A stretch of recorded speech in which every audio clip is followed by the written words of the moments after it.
loved the Memphis territory because it was like your home usually every night. Wasn't a bunch of long trips, you know. Not too hard pressure in the dressing room or on TV. Matter of fact, I'm going to do a show next month for in September, I think it's 26th, and it's a celebration of 50th year anniversary of Jerry Lawler or whatever being in the business. There's a ton of guys on the card, and but man, yeah, I liked it there. I tell you, I was just talking about a story. I had a match. We did an angle where we come out on TV. We were working as the.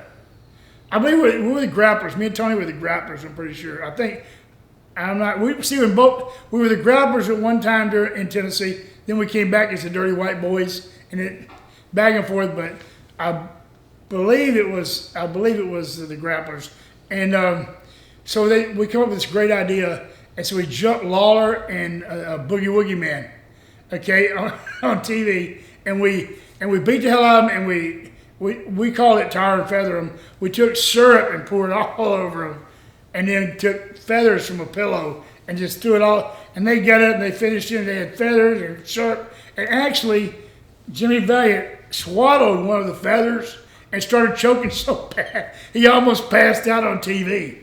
No kidding. And so he finally got it up right as they were going off the air. And it's because and so. That was great. I thought it was great for us on TV. I said, boy, that looked great on TV, man. Look at him, because Lawler was all he's curved. Well, it was so great that they booked it for 2 weeks straight in every town. Guess who lost and got tarred and feathered? For 2 straight weeks. Oh. They got 1, we got 14.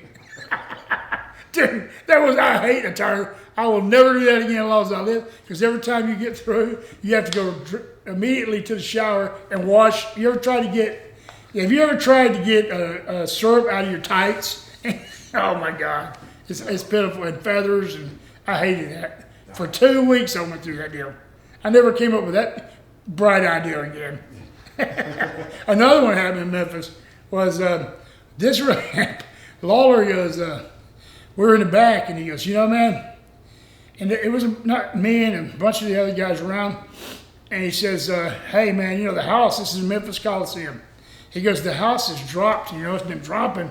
I don't know what the hell's going on, man. We got to do something to get this thing going. Oh, fine. Anybody got any ideas? I mean, I said, I've never heard of that before in the territory, but I thought it was pretty cool. And I said, so we're all sitting here looking at each other, trying to think of stuff. And I said, I got an idea. I said, remember Fargo? Because he was a famous wrestler there, Jackie Fargo. I said, I heard a story. I don't know. I mean, it was a long time ago, but they told me he did a lot of money here because he would fight everywhere. They said he was bad about taking guys to the concession stand during the match, just beating it. They'd come out and there'd be popcorn flying, there'd be mustard and hot dogs and all that. And he said, why don't we do that? Just fight all over the building. We don't know what the hell we want to do, right? We can't think of nothing.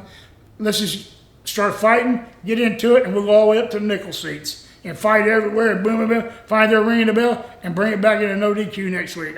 There's my idea. They finally said, okay, that's what we're doing. I went, are we really? Okay, so we go out there, and I got Lawler when we rolled out, and Tony had, I think it was Savage. I believe it was Savage. And so I rolled out with Lawler, and we started going fighting up the aisle and get up, and man, I got up to the top up there, and Lawler goes, and they were hitting me, man.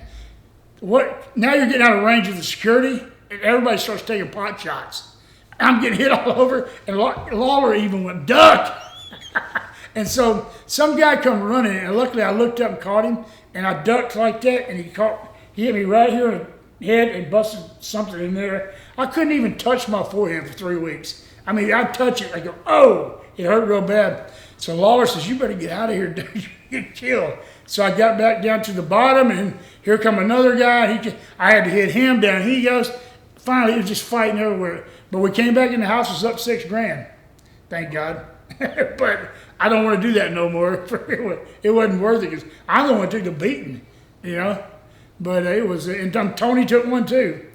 But yeah, that was a story out of Memphis. But I have a lot of them there too. I liked working there though. I enjoyed it. I really did. Hello, folks. This is a Grappler right here at Title Match Network. let me tell you something. You're going to be seeing a lot of me. And you know what? We're going to bring all kinds of stories to you. But if you got any questions, subscribe here. We'll bring you the answers and tell you every story you want to hear. And believe me, when I get through telling you, you will say the greatest story ever told on Title Match Network is from the Grappler. Beat that if you can.